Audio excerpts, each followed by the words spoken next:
எப்பா முருகேசா, முடியலப்பா முடியல. காலையில் 6 மணிக்கெலாம் எழுந்திரிச்சு எல்லாத்துக்கும் சமையல்லாம் ரெடி பண்ணி வச்சுட்டு அவதி அவதியாக உட்காந்து ஒரு ஆன்லைன் கிளாஸ்ன்னு ஒன்று போட்டாங்க, இன்ஸ்டாகிராமில் பார்த்தேன். சரி, ஓகே, நம்மளும் பிஸ்னஸ் அடுத்த கட்டத்துக்கு எடுத்துகிட்டு போகணும் அப்படின்னு நினச்சி பணத்தை கட்டினேன். காசு வந்து கம்மி தான். 10 மணிலேருந்து மதியானம் 2 மணி வரைக்கும் அந்த கிளாஸு அப்படின்னு சொல்லிட்டு மெசேஜ் டெய்லியும் ஒவ்வொரு கொஷின் கேட்பாங்க. ஏதாவது போட்டு இங்கிலீஷ்லேயே போட்டு அனுப்புவாங்க, நம்ம அதுக்கு பதில் அனுப்பிடுவோம்.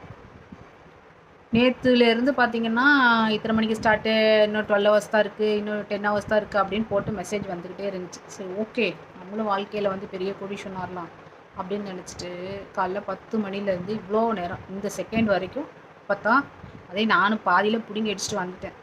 முடியல.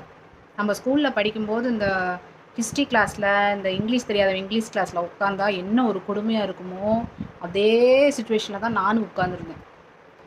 விட்டுட்டு வெளியில் வரவும் முடியல, இருக்கவும் முடியல. சரி, ஓகே, இது முடித்தோன்னா அடுத்து ஏதாவது ஐடியா சொல்லுவாங்க, அடுத்து ஏதாவது ஐடியா சொல்லுவாங்கன்ட்டு நானும் உட்காந்து இப்போ முடியாத பட்சத்தில் தான் வெளியில் வந்துட்டேன்.